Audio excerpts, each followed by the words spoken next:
अस्सलाम वालेकुम रहमतुल्लाहि व बरकातुहू। दोस्तों, मेरा नाम मोहम्मद रियाज और आज मैं आप लोगों से बात करने वाला हूँ हज पॉलिसी 2027। पिछली वीडियो में मैंने आपसे बात किया था हज गाइडलाइंस के बारे में। उसको मैंने आपको एक्सप्लेन किया था, समरी बताया था क्या क्या चीज़ें होने वाली हैं, किस गाइडलाइंस के तहत आपको हज कराया जाएगा, हज का एप्लीकेशन कराया जाएगा। तो इस वीडियो में हम लोग बात करेंगे पॉलिसी। वो गाइडलाइंस ही दिशा निर्देश थे, डायरेक्टिव्स थे हाजियों के लिए कि इस तरह से आपको काम करना है, ये चीज़ें होंगी। ये है पॉलिसी, किस पॉलिसी के तहत हज होता है, हज कराया जाता है। तो ये जो है कि हज कमेटी ऑफ इंडिया और मिनिस्ट्री ऑफ माइनॉरिटी अफेयर्स दोनों मिलकर इसको बनाते हैं। तो वीडियो को आखिर तक देखिए, इंशाल्लाह आपको फ़ायदा होगा। दोस्तों, हज पॉलिसी 2027 जारी कर दिया है हज कमेटी ऑफ इंडिया ने। एप्लीकेशन चालू हो गया है 22 जून 2027 से। तो आज हम लोग बात करने वाले हैं हज पॉलिसी के खास बातों में, क्योंकि हज पॉलिसी बहुत बड़ी है। उसको आप डाउनलोड कर सकते हैं हज कमेटी ऑफ इंडिया की वेबसाइट www.hajcommittee.gov.in पे जाके PDF में अवेलेबल है। उसको आप ट्रांसलेट करते हैं अपनी ज़ुबान में। ट्रांसलेटर्स जो हैं गूगल ट्रांसलेट और जो है कि चैट GPT के जरिए या और भी दूसरे टूल्स के जरिए आप ट्रांसलेट कर सकते हैं और अपनी भाषा में उसको समझ सकते हैं। और मैं रिकमेंड करूंगा कि हज 2027 पे एप्लीकेशन करने से पहले आप जो है कि ये पॉलिसी को और गाइडलाइंस को दोनों को जरूर समझ लें, जिससे कि कोई चीज़ अगर आपको नागवार गुजरे या आपको नहीं सूट कर रही है तो आप एप्लीकेशन ना करें, क्योंकि रिफंड की पॉलिसी बहुत ही सख्त हो गई है हज 2027 में। और जो है कि आपको फिर उसके लिए प्रॉब्लम हो सकती है, आपके पैसे का नुकसान हो सकता है। तो जो मेन हाइलाइट्स जो है वो मैं आपको बता देता हूँ। सबसे पहला जो पॉलिसी है वो है कोटा डिस्ट्रीब्यूशन का। जो हज कमेटी को कोटा मिलता है, पिछले साल जैसे 1,75,025 का कोटा मिला था, पिछले 2-3 सालों से यही कोटा हज कमेटी को मिल रहा है, यानी इंडिया को मिल रहा है सऊदी गवर्नमेंट की तरफ से। तो जो कोटा जो भी मिलेगा उसको जो है कि डिस्ट्रीब्यूट किस तरह से करेंगे, इसको 30-70 का जो है कि इन्होंने रेशियो बनाया हुआ है, यानी 70-30, मतलब 70% सीटें जो हज कमेटी ऑफ इंडिया के पास रहेंगी, यानी 1,22,518 सीटें पिछले साल जैसा था उस तरह से रहेंगी। और जो है कि 30% सीटें HGOs, PTOs यानी प्राइवेट टूर ऑपरेटर्स को दिए जाएंगे, जो कि वो प्राइवेट में अपनी सीट्स बेचेंगे, जो कि लगभग 52,000 की सीटें बनती हैं। तो इस तरह से जो है कि डिस्ट्रीब्यूशन होगा दोनों के बीच में, हज कमेटी और HGO के बीच में। पॉलिसी जैसा कि पहले बताया था गाइडलाइंस में, पॉलिसी जो हज करवाने की पॉलिसी वो है once in a life time, मतलब ज़िंदगी में आप एक बार हज कर सकते हो। किसी बंदे ने अगर एक बार हज किया जनरल कैटेगरी में, अगर जनरल कैटेगरी में वापस से जाना चाहता है तो वो जो है कि हज कमेटी ऑफ इंडिया से अप्लाई नहीं कर सकता है। लेकिन उसमें 2 एक्सेप्शन है, मैंने आपको पिछली वीडियो में बताया था। एक तो आप किसी का मेहरम बन के जा सकते हैं, दूसरा किसी का कंपेनियन बन के जा सकते हैं जो कि 65+ वाली एज वाले हैं। तो ये 2 तरीके से आप जो है कि एक से ज़्यादा बार हज कमेटी ऑफ इंडिया से हज कर सकते हैं। लेकिन जनरल कैटेगरी में, जनरल कंडीशंस में आप जो है कि सिर्फ और सिर्फ एक बार once in a life time Hajj कर सकते हैं ज़िंदगी में एक बार। अगला जो पॉइंट है वो है स्पेशल कैटेगरी फॉर 65+ पिलग्रिम्स, मतलब 65 साल से ऊपर वाले जो हाजी होंगे उनके लिए जो कानून है, सिस्टम है, उसके बारे में।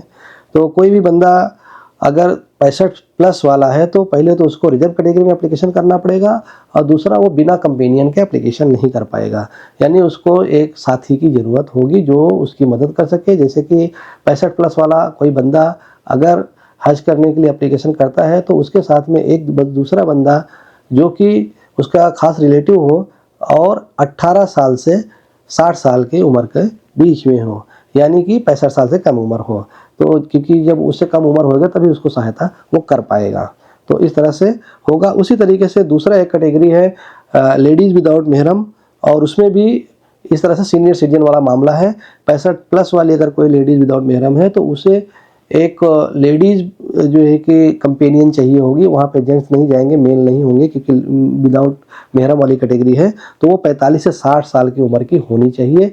तो इस तरह से अगर उसको कंपेनियन है तो ही 65 साल से प्लस वाली कोई औरत अकेले, यानी विदाउट मेल, मेहरम वाली बात है, विदाउट मेहरम के जा सकेगी। उसको एक कंपेनियन लगेगा 45 साल से 60 साल की उम्र वाली कोई लेडीज। इसी के साथ उन्होंने पॉलिसी बताई हुई कि जो सीट्स का ऑर्डर होगा एलोकेशन का वो किस तरह से होगा। तो पिछली वीडियो में लगभग गाइडलाइंस में मिलती जुलती चीज़ें उन्होंने दी है, तो इसमें भी वही चीज़ है कि 65+ कैटेगरी वाले जो होंगे, चाहे वो जनरल कैटेगरी वाले 65+ हों और चाहे वो लेडीज़ विदाउट मेहरम वाली 65+ हो, सबसे पहले सिलेक्शन इनका होगा। उसके बाद लेडीज़ विदाउट मेहरम जो 45 से 60 वाली उम्र है, 45 से 65 साल मतलब 65 से कम उम्र वाली हैं, उनका जो है कि सिलेक्शन होगा। इसके बाद जो है कि पिछले साल हज 2026 में जो वेटिंग में रह गए थे उसमें से 20% लोग जो एलिजिबल हैं इस साल जो है कि बैकलॉग के अंडर अप्लाई करने के लिए, उनका जो है कि सिलेक्शन होगा। फिर उसके बाद जो लास्ट वाला जो पॉइंट आएगा वो हज 2027 के लिए जो नए एप्लीकेंट्स हैं, फ्रेश एप्लीकेंट्स जो हैं, वो जो है कि उनका सिलेक्शन जनरल कैटेगरी में कुर्रा के जरिए होगा। तो ये जो है कि इस तरह से तरतीब होगी, ये प्रायोरिटी में हाजियों का सिलेक्शन होगा। तो ध्यान रखिए कि अगर आप 65+ वाले हैं, आपका सिलेक्शन इंशाल्लाह तुरंत हो जाएगा। कवर साइज की बात बताई उन्होंने, एक कवर में कितने लोग हो सकते हैं। तो मिनिमम जो है कि 1 हो सकता है और मैक्सिमम 5 लोग हो सकते हैं। और उन्होंने जो है कि 12 साल से कम उम्र वालों को, 15 साल से कम उम्र वालों को मना ही किया है। तो इसीलिए जो है कि इन्फेंट का ऑप्शन इसमें भी नहीं है, इस साल भी नहीं है, पिछले साल भी नहीं था। तो 1 से 5 यानी मैक्सिमम एक कवर में 5 लोग अप्लाई कर सकते हैं। उसके लिए उन्होंने बताया हुआ कि ओनली फैमिली मेम्बर्स या नियर रिलेटिव जो है वही लोग एक कवर में हों। दोस्तों इसका रीज़न ये होता है कि आप 40 दिन जो है कि किसी अगर अननोन पर्सन के साथ में रहते हैं तो जो कि बेपर्दगी वगैरह मामला होता है, महरम गैर महरम वाला मामला होता है। इसलिए आप खुद सोचें, किसी जज्बात में आके यार दोस्त को अपने साथ ना ऐड कर लें, क्योंकि आपकी फिर मस्तूरात भी साथ में रहेंगी। आप तो वहाँ मामला हो सकता है और जो है कि बेपर्दगी वाला मामला तो होना ही होना है। तो इसलिए जो है कि ये बताया उन्होंने कि कोशिश करें कि फैमिली मेम्बर या रिलेटिव जो ब्लड रिलेशन वाले रहते हैं उनको ही साथ में एक कवर में लें। अदरवाइज अलग अलग कवर रहें, अपने अपने अलग अलग रूम में रहें।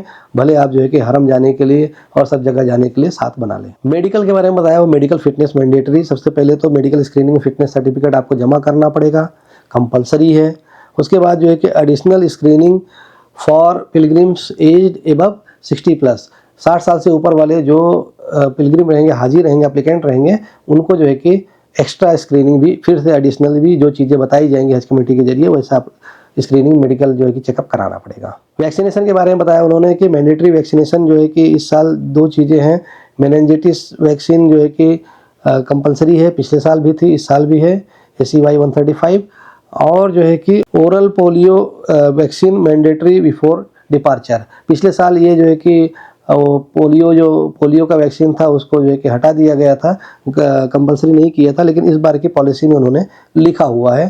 तो देखते हैं आगे जाके क्या होता है। और एक जो है कि सीजनल इन्फ्लुएंजा वैक्सीन भी लगती है, SIV भी लगती है 65+ वालों को, या जो है कि जिसका हेल्थ कमज़ोर होता है उनके लिए। शॉर्ट हज पैकेज के बारे में उन्होंने बताया हुआ है कि 20 दिन का शॉर्ट हज पैकेज होगा, जो कि लगभग 10,000 हाजियों को दिया जाएगा। पिछले साल के जैसा 2026 के जैसा कोटा ये भी अभी भी 10,000 ही उन्होंने रखा हुआ है। और एम्बार्केशन पॉइंट का जो उन्होंने बताया था, जिसमें पिछली वीडियो में बता दिया था, वो जो है कि 7 से 8 जो है कि एम्बार्केशन पॉइंट है जहाँ से शॉर्ट हज वाले अप्लाई कर सकते हैं। हज सुविधा ऐप के बारे में उन्होंने बताया हुआ है कि ट्रेनिंग मटेरियल्स यहाँ से आपको मिल जाएंगी, फ्लाइट का डिटेल यहाँ से मिलेगा, अकोमोडेशन के इंफॉर्मेशन यानी मक्का की बिल्डिंग, मदीना की बिल्डिंग, ये सारी आपको मिलेंगी। SOS सपोर्ट होगा, कभी आप गुम हो गए, कोई परेशानी, कोई इमरजेंसी है, तो वहाँ से आप जैसे SOS के जरिए हज कमेटी को इन्फॉर्म कर सकते हैं।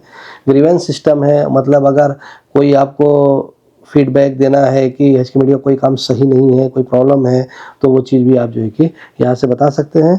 और ट्रांसलेशन सर्विसेज हैं, बहुत सारी चीज़ें हैं, नमाज के बारे में है, किबला के बारे में, कंपास है, और प्रेयर टाइम्स वगैरह हैं, ट्रांसलेटर है, गूगल ट्रांसलेट वगैरह है। तो इस तरह से बहुत सारी चीज़ें हैं, फीचर्स हैं। तो ये सारी चीज़ें हज सुविधा ऐप के जरिए वो आपको प्रोवाइड करेंगे। तो जितने भी हाजी हज 2027 के लिए एप्लीकेशन करना चाहते हैं, उनको मैं रिकमेंड करूँगा कि आप जो है कि हज सुविधा ऐप अभी से डाउनलोड कर लें, गूगल का प्ले स्टोर से और एप्पल का जो है कि ऐप स्टोर से आप इसको डाउनलोड कर लें। और वहाँ पे आप एक बार लॉगिन अगर हो जाएंगे, जो कि आपका पहला जो लॉगिन बनेगा, मोबाइल नंबर और पासवर्ड, उसी से लॉगिन होगा। उसके बाद बाकी चीज़ें वहाँ पे आपको दिखती रहेंगी। कोई मैसेज वगैरह आना रहेगा हज कमेटी के जरिए, तो अपडेट भी वहाँ पे आते रहेंगे और आप उसको अच्छे से सीख भी लें, जिससे कि नेक्स्ट ईयर आपको जिससे कि हज के दौरान लास्ट में आपको कोई प्रॉब्लम ना हो। अभी से सीखे रहेंगे, सारी चीज़ें आपको क्लियर रहेंगी। तो दोस्तों ये थी वीडियो हज पॉलिसी 2027 के बारे में, जिसके तहत जो है कि हज 2027 इंशाअल्लाह कराया जाएगा। उम्मीद करते हैं वीडियो आपको पसंद आई होगी। वीडियो को लाइक करें, शेयर करें, हमारे चैनल को सब्सक्राइब कर लें, हमारे व्हाट्सएप ग्रुप को जो ज्वाइन कर लें, जिसमें आपके सवालों के जवाब दिए जाते हैं। इस वीडियो में बस इतना ही। अपना ख्याल रखिएगा, मिलते हैं किसी और वीडियो में। अस्सलाम वालेकुम।